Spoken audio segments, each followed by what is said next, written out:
John Evans, who resides in the rustic outback of Alaska, grows giant veggies all right. So big that the Guinness Book of World Records has come a-knocking 9 times.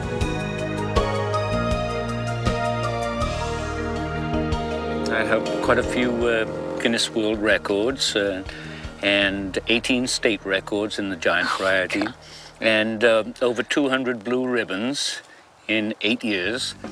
Well, this is a stonehead variety cabbage. John estimates this cabbage to be a whopping 35 pounds. How big is that, you ask? Well, it would take 6 to 8 grocery store-sized heads to match just one of these gargantuans. This is a leek, a little bit larger than you would normally see. A little larger? That's a freak leek compared to the ones in my garden. So how does John grow humongous vegetables that, believe it or not, aren't stringy and taste delicious? They seem to agree it's the sun. No, that's a myth. It's a fallacy. They would be growing all these giant vegetables up in Norway and Sweden and Finland, and do you ever hear of anything? No siree, Bob. So I rest my case on that one. John claims the secret is not the sun above, but the earth below. Oh, the secret is all in the soil. It's like as if the soil is like this stomach. If you put the right foods into your stomach, you can then become like Arnold Schwarzenegger. That's what happens with these plants. You don't have to dig very deep to see that John's plants are extremely well nourished. Ah, here we go. There we are. Now, that's some leek.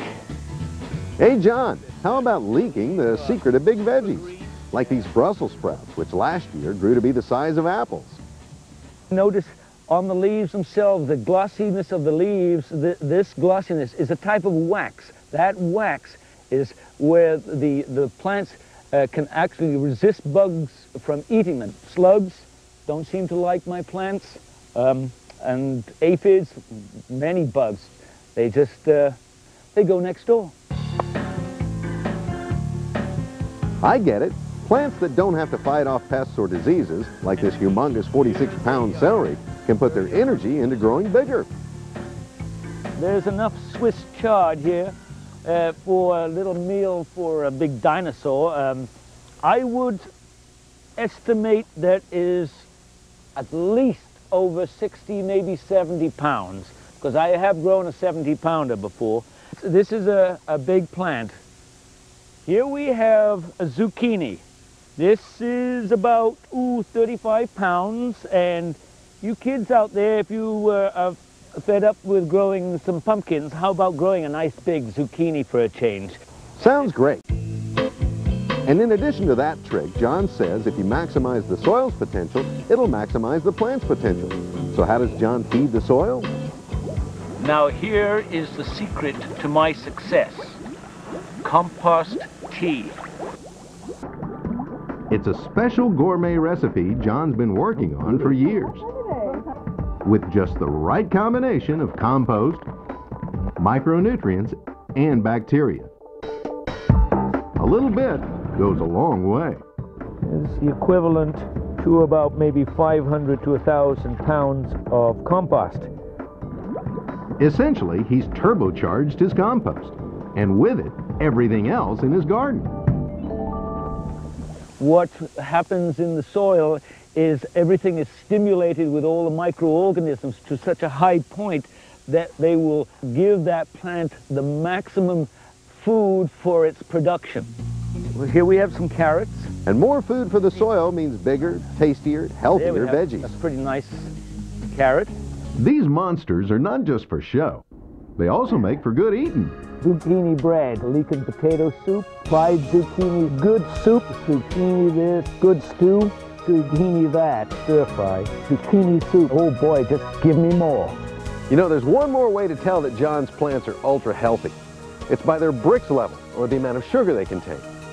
You see, in the grocery store, most veggies have a Brix level of between, oh, say 6 and 10, whereas John's measure in at a whopping 20. Now we're ready to make compost tea. And to do that, you'll need a 5-gallon bucket, a diffuser, some air hoses, and an air pump. After attaching all those pieces together, drop it in the bucket and turn it on. Look at all those little micro bubbles coming up. The air John is pumping into the water encourages the growth of millions of good or aerobic bacteria. First we need to do is put in a small amount of compost. We will say for this amount, about 8 cups of compost. Look at this beautiful compost. Into the bubbling bucket it goes. Now John has his own special blend of ingredients he adds, which contains, among other things, simple sugars. The tea brews for 24 hours. Then John mixes 5 parts water to 1 part tea. The reason why it's called tea is because it looks like tea, but it doesn't act like tea. Then he applies the liquid 2 ways, straight into the soil or on the leaves. Get foliage nicely wetted down, and this is what will cause a biofilm. This will protect the plant from diseases and insects. Now for John, bigger veggies isn't always the goal, but a bigger bounty is. This is where I'm going to have more fun than you can ever imagine.